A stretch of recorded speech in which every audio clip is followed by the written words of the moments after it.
Have you ever been humiliated by someone you brought into this world? Have you ever felt that silent pain of realizing that everything you did for love has been forgotten as if it had never existed? I felt it.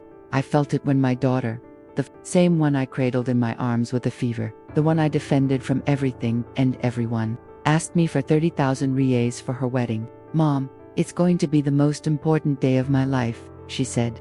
And, as always, my mother's heart spoke louder.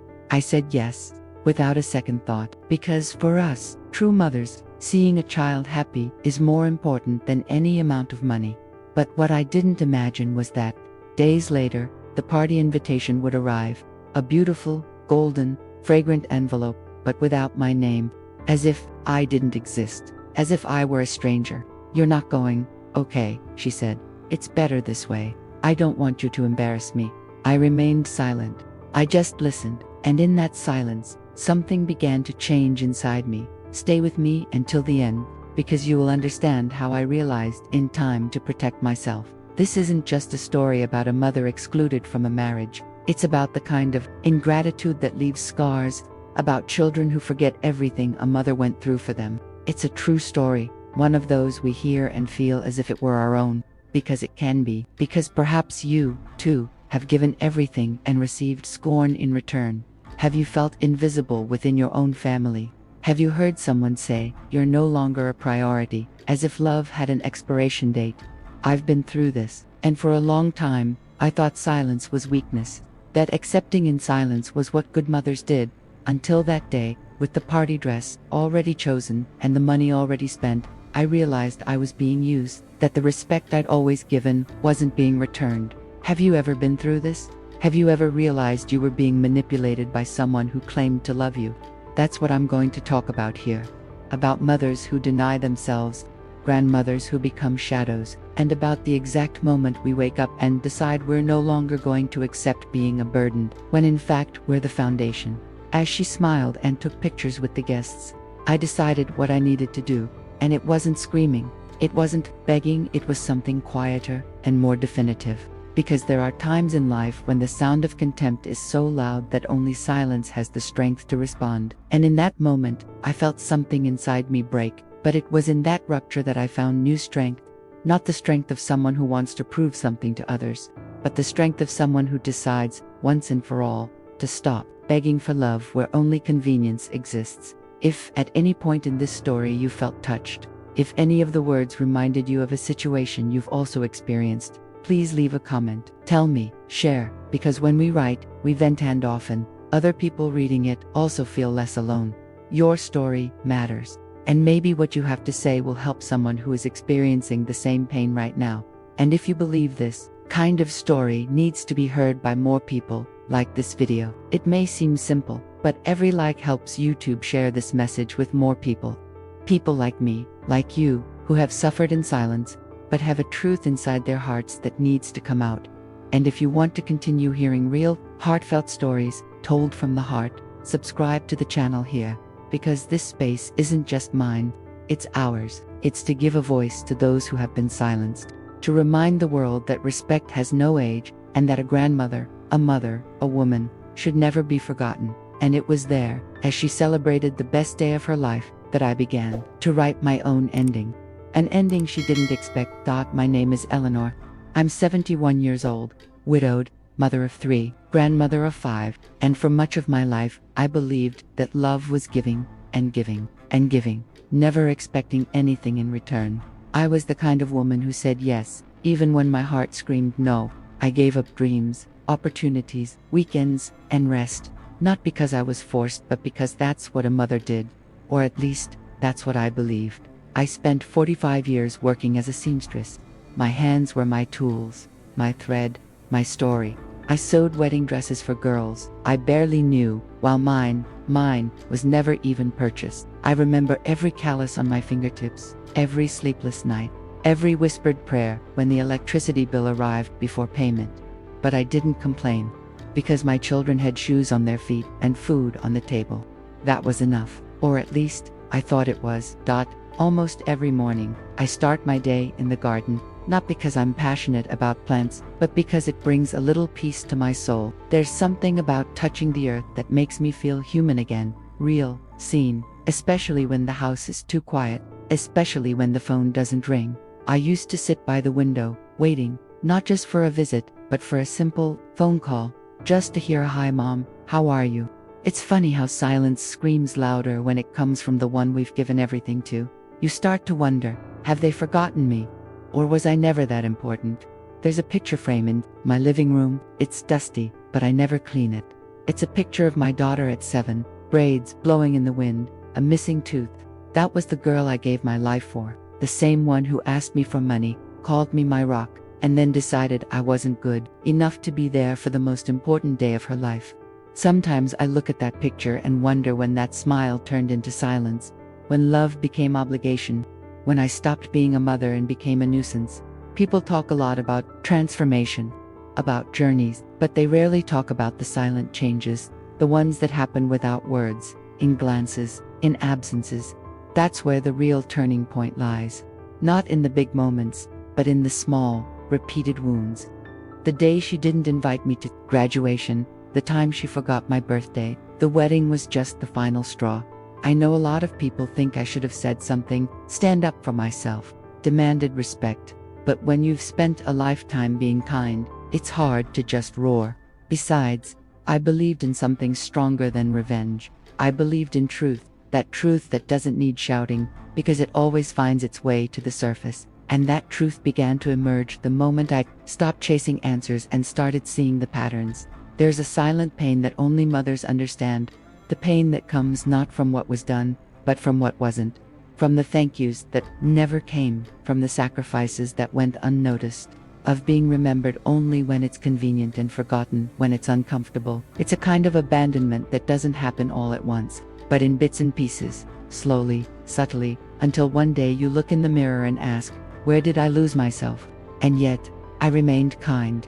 Not because I didn't feel hurt, but because I knew bitterness would rot my own heart. I didn't want to become that mother who poisons her children with guilt. I just wanted to be remembered, to be seen, to be respected, not for what I could give, but for who I was, for who I am. So, on the wedding day, when my name wasn't on the guest list, I didn't cry. At least, not at the time. I just sat in the garden, holding the picture frame, feeling the dirt under my nails, and asking myself a question I'd avoided for too long. It wasn't, why did she do that? But why did I let it get this far? And as I watched the sun disappear behind the flowers I'd planted, I realized, sometimes, the real betrayal isn't theirs, it's ours for staying silent for so long. If you've ever felt this kind of silence, the one that hurts more than any words, write a word below : invisible. That day, everything seemed the same. The sun still streamed through the window, the kettle whistled at the same time, and the world outside continued its noisy, hurried pace. But something inside me had changed. I knew it, but I couldn't yet name it.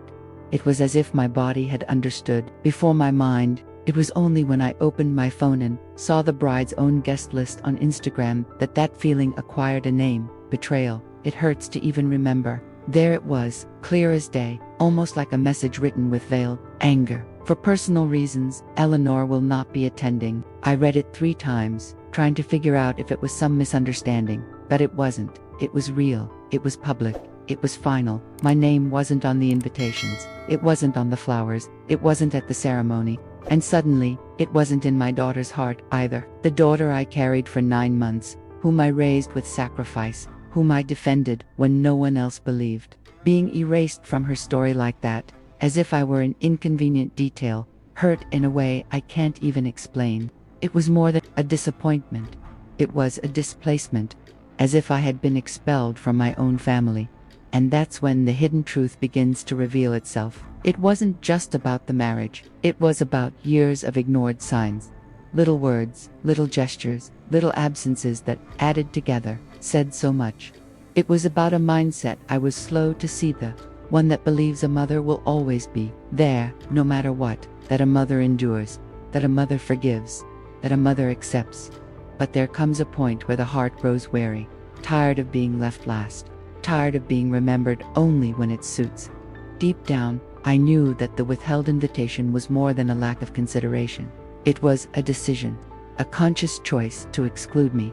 Excluded from the party, excluded from the joy, excluded from the new chapter of her life.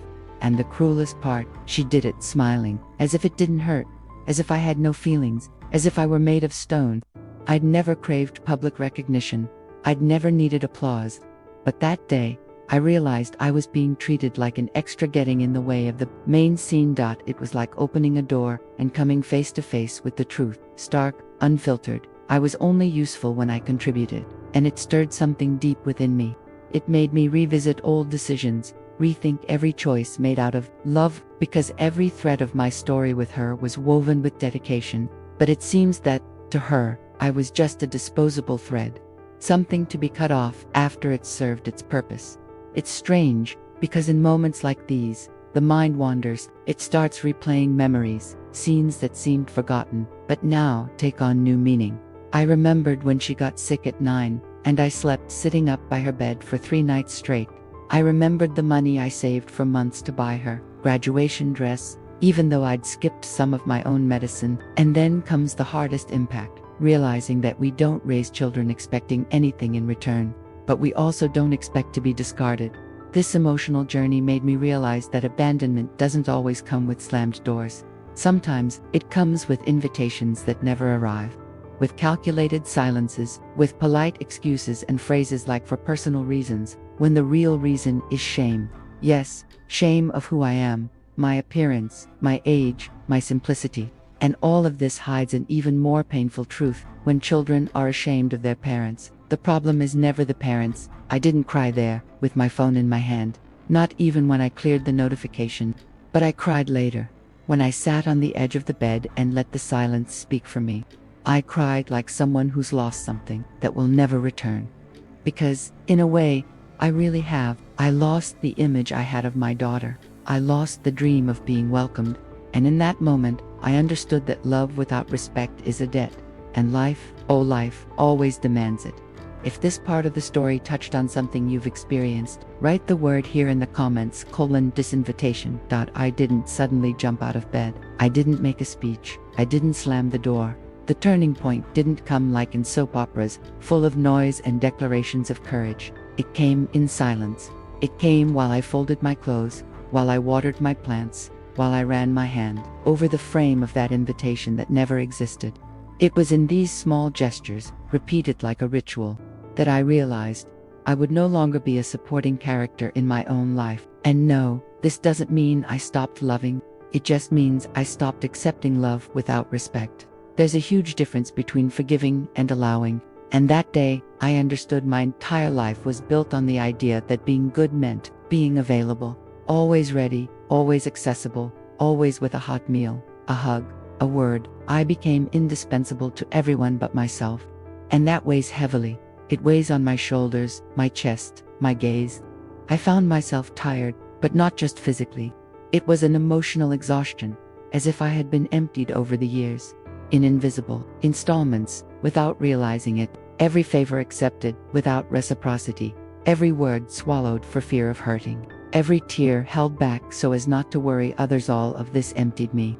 Until I realized I was full of absence. It wasn't pride. It was self-preservation. Because there comes a time when we have to choose. Either we keep giving ourselves until only exhaustion remains, or we get up and start taking care of ourselves. It wasn't an easy decision. Breaking this cycle of self-abandonment requires a strength I didn't even know I had, but it was there. It was always there. The same strength that kept me raising 3 children practically alone, the same strength that kept me getting up so many times after falling. It was hidden, dormant perhaps, but alive. And in that moment I woke up. It was with this awakening that I began to see my story differently. The narrative I'd repeated, that everything I did was for love, was still true, but there was a missing piece. I needed to recognize that love must have limits, because when surrender becomes obligation and affection becomes currency, it's no longer love, it's demand, it's emotional dependence disguised as affection. And I didn't want to live in that place anymore. I didn't want to be the one who accepts any crumb just to avoid being alone. The hidden truth behind rejection is that it reveals what we truly believe about ourselves. And I realized that, for a long time, I accepted little because I thought it was what I deserved. As if my age, my appearance, my simplicity placed me in an inferior place. And this hurt me more than the withheld invitation, the revelation that I was diminishing myself, that I was putting myself second. And why? Out of fear. Fear of appearing selfish. Fear of being forgotten. Fear of losing what little family bond I had left. But when we change the question, everything changes. Instead of thinking, what if I say no? I started asking myself, what if I keep saying yes? And the answer was clear. I would continue to slowly fade away. I would continue to be the one everyone remembers when they need it, but forgets when they celebrate. And I no longer wanted that. Not out of anger, not out of revenge, but out of love. Self-love, love for who I was, who I am, and who I can still be. It was at this point that a new mindset began to emerge within me, one that doesn't wait for permission to exist, one that doesn't need to be invited to feel worthy, one that understands that dignity isn't begged for, it's assumed. I no longer wanted to be accepted, I wanted to be respected, and if that meant walking away, I would, not with shouting, not with drama, but with presence, with firmness, with determination. And perhaps, deep down, that was what was always missing. Not words, not explanations, but an internal choice to place myself at the center of my own life. And that choice, in that moment, became my new journey. If you've come this far and feel that this transformation also represents you, write the word here in the comments _decision. After that day when something inside me flipped, I began to see everything more clearly. It wasn't bitterness, it was lucidity. I began to pay close attention to small gestures, tones of voice, the subtext, and what had previously gone unnoticed now became clear. I was useful, not wanted. A name that served to sign checks, but not to be included at the party table. And so, without fanfare, I began to organize my backstage, without anger, without haste, but with determination. I went to the bank on a Monday. The young, smiling woman at the counter had no idea what that gesture meant to me. While she typed on the computer, I was closing a chapter in my life. I closed the joint account I had with my daughter, an account I'd opened back when she said she needed me just until she got her act together. She'd promised to remove my name for 8 years. Well, now I'm the one who removed hers. That same day, I took out a new life insurance policy. I updated my beneficiaries. And it wasn't out of revenge, it was out of conscience. Because there came a time when I understood that my legacy could no longer go to hands that didn't know the value of what they had received. And it was in this process that something beautiful happened. I thought of those who, despite everything, always called me on Sundays, those who asked me how I was, those who came to visit me without needing money. My youngest granddaughter, Laura, so young, but with a heart that seemed to have been shaped by respect. She didn't ask, she listened. And perhaps that was precisely why she deserved it. I transferred part of my resources to her name, not as an early inheritance, but as a symbol of a new choice, to invest in those who see me as a person, not a stepping stone. And this decision had a profound impact on me. It was like regaining a piece of my dignity I hadn't even known I'd lost. For the first time in a long time, I felt like I was being taken care of. But like any plot involving emotional manipulation, the answer wasn't long in coming. 2 days later, my daughter showed up at my house, with that fake smile, her voice too sweet, almost theatrical. "Mom, I've had second thoughts. Maybe you can come to the wedding." "Yes, if you want, of course." That was a microclimax in my journey. I looked into her eyes and realized it wasn't regret, it was fear. Fear that I'd discovered something, fear that I'd done something. She didn't know what, but she felt it. Guilt, disguised as kindness, weighed heavily on her eyes, and I'd learned to recognize it. She spent an hour in my kitchen. She tried to retell the story, distort the facts, make it seem like the exclusion was a misunderstanding. But what she didn't know was that, by then, I had already printed screenshots of the posts. I had already read her friends' comments, saying, "I'm glad you had the courage to not invite me." The truth was out in the open. And I, silent, just watched. This new version of me, more centered, more selective, more attentive, surprised me. I realized how much I had been molded to give in. Since childhood, I was taught that being good meant being quiet, that a woman who talks back is difficult, that a mother who imposes limits is cold. But this is a lie that ages poorly. The hidden truth is that being firm is also a form of love. Love for yourself. Love for your own limits. In the days that followed, she kept trying. Messages, compliments, affectionate memories. She even sent me old photos, as if memory could be used as currency. But I had already understood the game. I no longer reacted out of need, but out of awareness. And this mindset protected me, shielded me. Because there is no greater pain than being used by the one you love most, and there is no greater victory than letting go of being used and moving on whole. If this piece of history reminded you of a time when you needed to protect yourself in silence, write a word in the comments, frame. When I closed the door behind her that afternoon, it wasn't just the house that fell silent. It was as if time had taken a step back, taking me with it to places I thought were already buried within me. Because every journey, however hard, has a root, and mine was in the most forgotten details, in the behind the scenes of motherhood, that no one applauds, that no one remembers, but that shapes everything we are.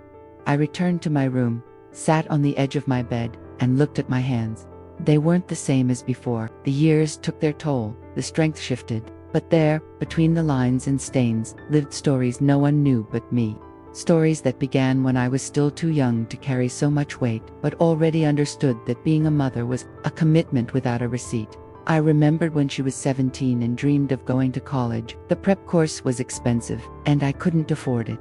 The bills knocked on my door like the creditors of hope, without compassion. And that's when I looked at my wedding ring. It was simple, worn, but it bore the symbol of a love that was no longer there. Her father had left us years before. Even so, I hesitated. Because selling it was like cutting a thread from the past. But I did. I sold it.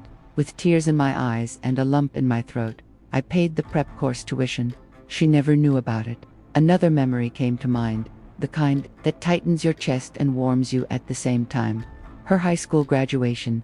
She wanted a different, unique dress. A princess dress, as she called it. We couldn't afford to rent it, much less buy it. So, I sat night after night with fabric on my lap and dim lighting in the living room.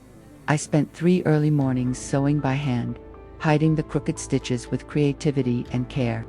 When she put on that dress, her eyes shone as if she were in a fairy tale. And deep down, I felt like I had won another invisible battle. These memories washed over me like waves. They came with force, but also with a deep sense of hidden truth. Because a mother's love, when silent, ends up forgotten, as if it had all been merely an obligation, when in fact it was a sacrifice. Choosing between buying her school supplies or going to the doctor when the pain started. Saying it's okay when the salary barely covered enough to eat properly. Turning fear into a smile so as not to scare her children. This is the journey no one sees. And when we are erased from history, as if none of this ever existed, the pain isn't just of the present, it's of memory, of the undone past, and our minds make connections.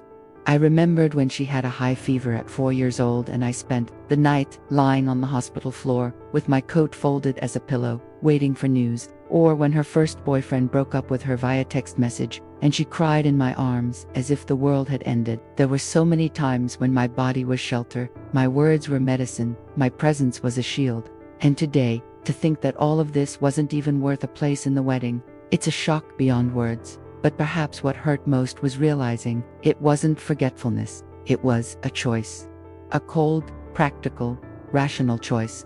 As if everything we experience had an expiration date. As if I had ceased to be useful. And then, as if in a silent revelation, I understood that what hurts about ingratitude isn't what they take from us, it's what they erase. Because when they treat us as if we'd never done anything, they don't just steal the present, they try to erase our history. Even so, I didn't let myself fall. These memories, however harsh, are also proof of what I'm made of. They remind me that every expression line on my face, every ache in my back when I wake up, every callus on my face, of it has a name, it has a origin, and it has value. And those who don't recognize this lose more than they can imagine. If any of these memories brought up stories of yours too, write the word in the comments !sacrifice. And as these memories played like a silent film in my mind, I realized how rarely stories like mine, like yours, are given space to be heard. We feel, swallow, keep quiet, and move on as if it were normal to carry so much weight alone. But it's not. So, if at any point in this video you felt touched, If a phrase brought you back to a place in your past or brought a tear to your eye, write it down in the comments. Share with me what impacted you most, what hurt you most, or what strengthened you most, because this is what this space is made for, to be a refuge, a mirror, and, above all, a voice. And if this content resonated with you, if it brought some truth worth remembering, like this video, it may seem like a small gesture, but it makes all the difference. Every like lets YouTube know this message needs to reach more people, people who might now be in the silence of their own rooms, unaware that others are experiencing the same pain. And if you want to continue following real stories like this, if this kind of conversation makes you feel less alone, subscribe to the channel, not only so you don't miss future videos, but to strengthen this community that grows in truth, respect, and empathy. Because when we come together, our story echoes further and the world slowly begins to hear what has been kept hidden for so long. After all, everything I share here comes from a place of experience, and each comment of yours makes this space flourish. The message arrived at night, like news that we sense will hurt even before we open it. She wrote, "If you want to come, stay in the back without talking to anyone." There was no mom, no sorry, not even an attempt to truly include me. It was a dry, raw sentence, like someone who tolerates out of obligation, not feeling, but something in me was no longer the same. I read it with different eyes. For the first time, it didn't hurt as much, because I already knew who I was, and who she had decided to be. The wedding was to take place on Saturday, at an elegant buffet, rented with money that was once mine. The party she'd dreamed of, made with my sacrifices, with the sweat of my years, with the faith I had in her when no one else believed in her. And there, right in the middle of that perfectly staged setting, was where I decided to show up. But not as a guest, not as a mother seeking acceptance. I came as a witness to the truth, and truth sometimes wears simple clothes, but arrives with its head held high. I entered through the side, without attracting attention. The room was full, laughter, low music, enormous floral arrangements, hiding gaps no one there wanted to see. She looked stunning, or pretended to. An expensive dress, a practiced smile, and a gaze that strayed from me as soon as she noticed my presence. I saw her freeze, for a second, time stood still, and I walked. Not in a hurry, not angry, but with the serenity of someone with something to show. In my hands, I carried a simple folder. Inside were the bank documents for the transfers I'd made, for the wedding, the receipts, the statements, the screenshots of the messages she'd sent me asking for money, saying that without my help, nothing would be possible. And I took more. I took the letter I'd written the night before, with everything I'd never had the courage to say, words that had been trapped for decades. There, they were free. As I approached the head table, some people began to murmur. I could feel their eyes piercing my body as if I were a speck on that ornate stage, but I didn't flinch. And when she tried to smile and say, "Not now, Mom," I simply handed her the papers, one by one, calmly. With each page, the color of her face changed. The groomsman whispered, the music faded, and the groom, lost between embarrassment and surprise, read aloud the last words of the letter. "Respect isn't demanded, it's shown," and those who deny their own mother's story erase their own origins. It was one of those moments no one expects to witness at a wedding, but I didn't yell, I didn't accuse, I just revealed. I showed. I exposed what was hidden behind Instagram, smiles and empty promises. I didn't go there to destroy, I went there to show the cost of deleting the one who created you, the impact of turning love into currency. And as she read it, there, in front of everyone, I only saw a frightened girl. Not the bride, not the adult, but the same girl I once held in my arms and promised never to abandon. And there, standing, I understood that I had fulfilled my part. She, unfortunately, had not. Some stood, others remained silent. The groom's mother tried to deflect, saying it was a delicate moment, but I had already done what I needed to do. And when I left the room, I didn't look back, because those who do the right thing don't need to confirm the effect. I knew I had planted something there, maybe shame, maybe conscience, maybe justice. That night, I slept with a peaceful heart. For the first time in a long time, I felt whole, not because I was heard, but because I was true to myself. And when we are true to our own truth, the world may be silent, but our conscience sleeps peacefully. If you've ever experienced a moment where you needed to show your truth without shouting, write the following words in the comments. Revelation. The next day arrived with a different silence. It wasn't the silence of abandonment, nor of sadness. It was different. It was the silence of justice, the one that arrives after years of swallowed injustice, after sacrifices ignored and silent, pain accumulated, that silence that doesn't weigh down, but soothes, as if, finally, the world had listened on, something had been put in its rightful place. She didn't call me. She didn't text me. She didn't apologize. And, to be honest, I didn't even expect her to. Because sometimes falling apart doesn't happen quietly. Sometimes it comes with the weight of conscience, with the embarrassment that appears in the eyes when you realize the truth can no longer be ignored that week. I heard from others that the wedding was tense, that the gossip behind the scenes at the party revolved around what happened, that friends, once sycophants, now asked, how could she do this to her own mother? And I didn't relish this backlash, because revenge has never been my passion. But I also didn't cry for her, because when justice arrives, it doesn't ask permission. It simply occupies the space that truth has prepared. She lost more than money. You lost my trust. And that, to me, is worth more than any dollar amount. Because a mother's trust is like fertile soil. Watered, it flourishes. Ignored, it dries. And when it dries, there's no point in planting again without first healing the soil. She also lost the blessings only a mother can give, the ones you can't buy, the ones you can't fake, the ones that come from the depths of your soul when you pray for a child, even when you're powerless, even in silence, even after being forgotten. And there was the consequence. I didn't cause it. She chose it, because every decision brings a repercussion, and life does. Sometimes slowly, sometimes forcefully, but it always does. It's the law of repercussion, the one many disbelieve until they find themselves in the place of the bitter harvest. What she sowed with contempt, she reaped in suspicious glances. What she watered with indifference, blossomed in solitude. And I don't say this with pride, I say it with pain, but also with clarity. The clarity of someone who, for a long time, silently forgave, believing that love meant imposing no limits. Many think that punishment is something imposed from outside, but the worst punishments are those the soul imposes on itself. And I saw, in her eyes, the weight of carrying this burden. I saw doubt arising where there had been arrogance. I saw discomfort where there had been certainty. And I realized that my absence, in that moment, spoke louder than any forced presence.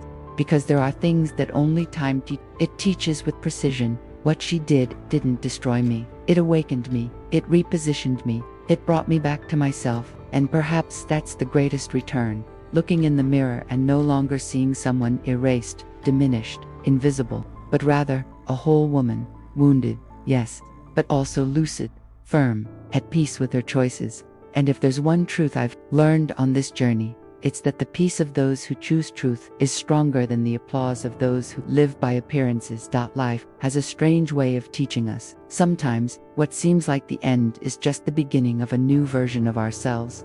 A version that no longer keeps quiet, that doesn't offer itself on a silver platter, that doesn't accept less than it deserves. And watching her fall wasn't pleasant, but it was necessary. Because it was through this that she, perhaps, began to see what she never wanted to see.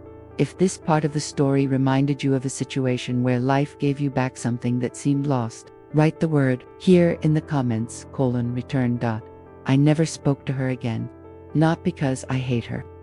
Not because I want to see her suffer, but because sometimes silence is the only possible response when the noise of humiliation has already said too much. And yes, it hurts. Of course it hurts. But it hurts less than continuing to accept crumbs in the name of a love that only existed. On one side, love is a verb conjugated in two. When only one loves, the other consumes.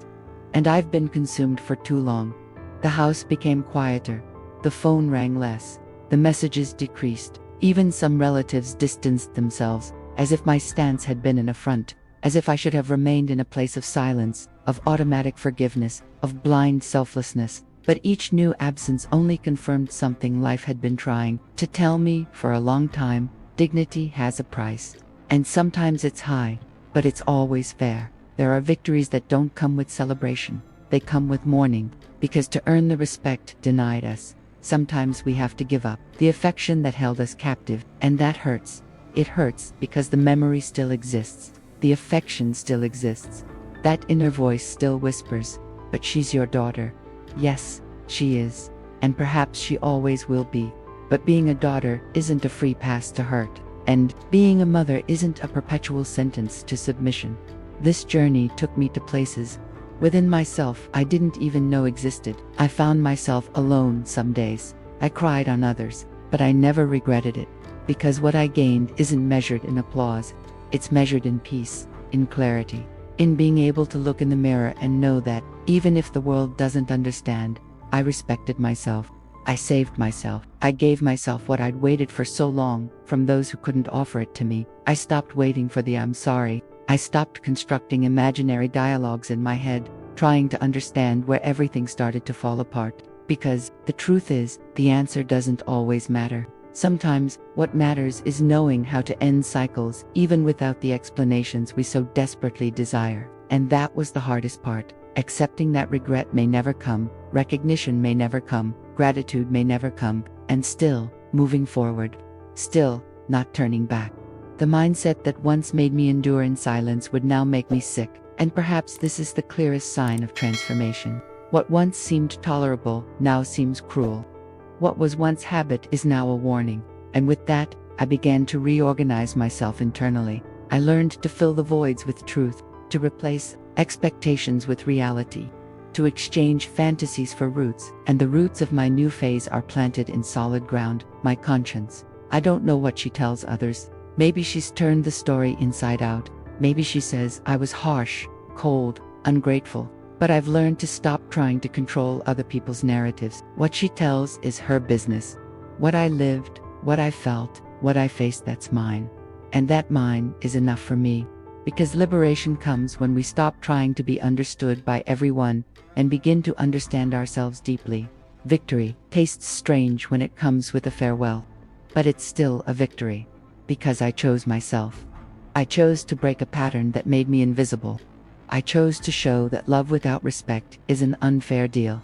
I chose to leave the position of always available and assume the role of person who deserves reciprocity. And this choice, though lonely at times, brought me back to myself. Some nights are still long, some Sundays are still silent. But now, the silence that surrounds me no longer hurts, because it's no longer filled with dashed expectations. It's filled with me, with my new truths, my decisions, my journey. And that, that's worth every absence. If you've ever been through something that made you trade someone's company for your own peace, write the word here in the comments :victory. There are things life teaches us the hard way. And one of the hardest is this: love is no guarantee of respect. We grow up hearing that every mother deserves to be honored, that every child is a blessing, that family is the most precious thing. But this doesn't always translate into practice. Sometimes, what we encounter is neglect. It's devaluation. It's the pain of giving ourselves completely and, in the end, realizing we've been treated like a burden. And when that reality hits us, it's as if the world shifts around inside us. I'm Eleanor, 71 years old, widowed, mother of 3, a lifelong seamstress. But today, if you asked me who I am, I wouldn't start by telling you my age or my profession. I'd say, I'm a woman who learned, too late, that love needs limits. That affection can't be a bargaining chip. That sacrificing yourself for someone isn't synonymous with nobility. It's a path to invisibility. And no one deserves that. There were days when I cried silently, so as not to worry anyone. Moments when I was forgotten, ignored, silenced within my own home. Moments when my existence felt uncomfortable, as if aging were a mistake, as if having a memory were a threat. But today I understand. My story isn't a burden. It's a legacy. And those who don't know how to deal with it miss the chance to inherit something much greater than possessions. They miss the chance to grow wisely. The hidden truth no one likes to talk about is that many children love the version of their mother, who resolves, who gives in, who sacrifices, but they reject the version that questions, who sets limits, who demands the basics, respect, and respect is the bare minimum. It doesn't require affection, or care, or time. It only requires awareness. And if there's one thing time doesn't forgive, it's ingratitude, because it exacts its toll, and it exacts its toll with interest. I've seen friends of mine grow ill not only in body, but in soul, because they were erased by their own families. They were reduced to nice little ladies who no longer have a voice or a place, but each of them carries an entire universe of battles won, hidden pain, and swallowed truths. And do you know what they ask for in return? Just dignity. Just a look that says, I see you. This story I told you isn't just mine. It belongs to so many other women who walk around with broken hearts, but with their heads held high. Women who don't want applause or a stage. They just want space. They want to be remembered. They want to be respected as someone who bears a scar, not as someone who causes trouble. Because being a mother isn't being immortal, and one day, this constant presence becomes absence, and then comes regret. Too late. If you have a living mother, treat her with respect. Not for what she can give you, but for what she has already given, for the history she carries, for the days she stayed awake for you, for the OKs that hid pain, because eventually, time passes, and what remains is conscience. And conscience, my dear, no one can silence. I'm Eleanor, and if you've come this far listening to me, know this. I'm not a burden, I never was. I'm living history. I'm an invisible thread that stitches together generations. And even if the world tries to silence me, my voice remains in every memory I've left, in every gesture I've made without expecting anything in return, in every tear I've wiped away before bed, only to smile again the next day. If this story touched you in any way, if it reminded you of someone who is still around, write the word here in the comments, presence, because sometimes, just the fact that we are here is already a gift that time insists on revealing.